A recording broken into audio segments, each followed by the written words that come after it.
Welcome back to Varghese wall. ఈరోజైతే yummy yummy tasty పనసకాయ బిర్యానీ ఎలా చేయాలో చూపిస్తున్నాను. వచ్చేసేయండి. చాలా అంటే చాలా బాగుందనమాట టేస్ట్ అయితే. ఓకే, చూపిస్తా. ప్రాసెస్లోకి అయితే వెళ్ళిపోదాం. ఈరోజు అయితే పనసకాయలని ఇట్లా కట్ చేసుకొని పెట్టుకొని ఒకసారి అయితే వాటర్లో ఉడికించుకొని పక్కన పెట్టేసుకుందాం. ఉడికించేటప్పుడు కొంచెం ఇంత పసుపు ఉప్పు కూడా వేసుకొని ఉడికించుకోండి. ఇప్పుడైతే ఆయిల్ వేసుకొని హీట్ అయ్యాక ఓల్ గరం మసాలా వేసుకొని బాగా వేగనిద్దాం అనమాట. స్పైసెస్ అన్నీ బాగా వేగితే బిర్యానీకి కూడా బాగా పడతాయి అనమాట ఆ ఫ్లేవర్స్ అనేది. వేగాక ఇప్పుడు ఉల్లిపాయ పచ్చిమిర్చి కూడా వేసుకొని బాగా గోల్డెన్ బ్రౌన్ కలర్లోకి వచ్చేదాకా వేయించుకుందాము. ఆనియన్స్ బాగా గోల్డ్ కలర్లోకి వేగితే ఆ టేస్ట్ అనేది చాలా అంటే చాలా బాగుండిద్ది. టమాటా కూడా వేసుకుందాం. నేనైతే ఒక టమాటా వేసాను.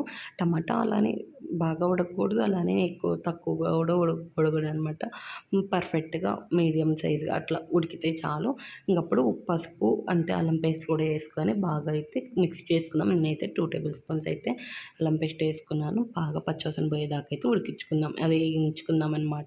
ఇందులోనే పనసకాయలు కూడా వేసుకోవాలి. పనసకాయలు ఆయిల్లోనే ఫ్రై అవ్వాలండి చాలా మట్టుకు, ఎందుకంటే ఆ సాఫ్ట్నెస్ అయితే బాగుండిద్ది అనమాట. ఏ ఫ్రై అయ్యేలోపు ఇప్పుడు మనం ఒక కప్ పెరుగు తీసుకొని ఉప్పు పసుపు అంతే, కారం కొంచెం ధనియాల పొడి చికెన్ మసాలా గరం మసాలా వేసుకొని అయితే బాగా మిక్స్ చేసుకుందాం అనమాట. మిక్స్ చేసుకొని ఏగిన పనసకాయలు అయితే వేసుకొని ఫ్రై చేసుకుందాము. ఫస్ట్ అయితే ఇది పెరుగు కాబట్టి కొంచెం అంత వాటర్ ఉండేది, దాంతో ఫ్రై చేసుకుని తర్వాత అయితే ఒక టీ గ్లాస్ అయితే వాటర్ వేసుకొని మళ్ళీ దాంతో ఒకసారి ఒక 5 నిమిషాలు అయితే ఉడకనియండి. తర్వాత కొత్తిమీర వేసుకుందాము. ఇదిగో చూసారు ఇట్లయితే ఉడికిపోయిందనమాట. వాటర్ వేసుకున్నాక బిర్యానీ మసాలా మనం పెరుగులో వేసుకోలేదు కాబట్టి బిర్యానీ మసాలా ఏడైతే వేసుకుంటున్నాం అనమాట.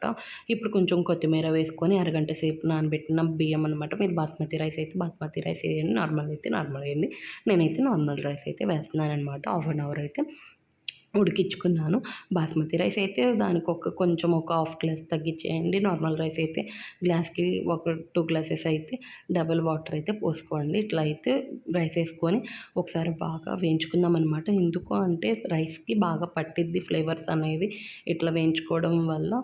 ఇప్పుడైతే ఇంకా వాటర్ మనం పోసుకున్నాం కదా, మనకి తగ్గట్టు అయితే పోసుకుందాం. ఏ గ్లాస్కి తీసుకున్నాము రైస్ ఆ గ్లాస్ డబుల్ అయితే వాటర్ అయితే పోసేసుకుందాము. పోసుకొని మూత పెట్టేసేద్దామనమాట. కాసేపు అయితే మూత పెడితే ఇంక పొంగొచ్చిద్ది కదా, పొంగొచ్చినప్పుడైతే మళ్ళీ మనం ఒకసారి తిప్పుకుందాము. మనం అంతే వదిలేయకూడదు, మధ్య మధ్యలో తిప్పుతూనే ఉండాలి. ఎందుకంటే స్పైసెస్ అనేవి మనకి కరెక్ట్గా మిక్స్ అవుతాయి అనమాట రైస్లో. ఈ స్టేజ్లో ఉన్నప్పుడు మీరు ఒకసారి సాల్ట్ అయితే చూసుకోండి.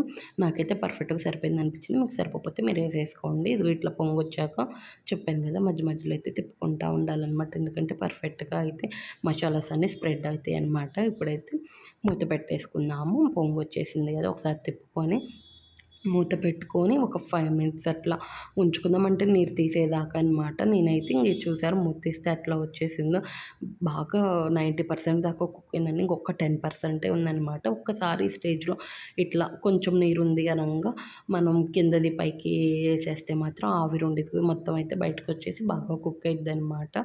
ఇట్లా ఉంచి ఇంకా అనచకండి, అంచకుండా ఇట్లా పైన ఉంచేసేయండి. ఎందుకంటే బాగా ఫ్లఫీగా అంటే మెత్తగా అయితే ఉడికిద్ది అనమాట. పొడి పొడిగా కూడా వచ్చింది. ఈ స్టేజ్లో ఇంక నేను 2 టేబుల్ స్పూన్స్ అయితే నెయ్యి వేసుకుంటున్నాను. మీరైతే నెయ్యి అస్సలు స్కిప్ చేయకండి, చాలా అంటే చాలా బాగుంటుంది బిర్యానీకి నెయ్యి అయితే.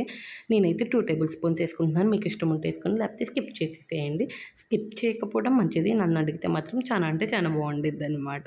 ఇంక ఇప్పుడే కొత్తిమీర ఇంకొంచెం పైన కూడా వేసేసుకొని మూత పెట్టేసుకొని ఇంకా ఒక 5 మినిట్స్ కనుక అట్లా దమ్ పెట్టేస్తే మాత్రం చాలా అంటే చాలా బాగుండిద్ది అనమాట.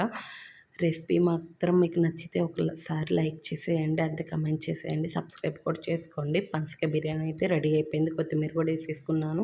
మీరు కూడా ఒకసారి ట్రై చేయండి. ఇదైతే పనసకాయల సీజన్ కదా, చాలా అంటే చాలా చోట్ల దొరుకుతున్నాయి. ఇప్పుడు ఫ్రోజన్ కూడా దొరుకుతున్నాయి. ట్రై చేయండి మీరు కూడా తీసుకొని. డైరెక్ట్గా కాయ దొరకకపోతే ఫ్రోజన్ ట్రై చేయండి. అంతే, సబ్స్క్రైబ్ అయితే చేయండి, లైక్ చేయండి.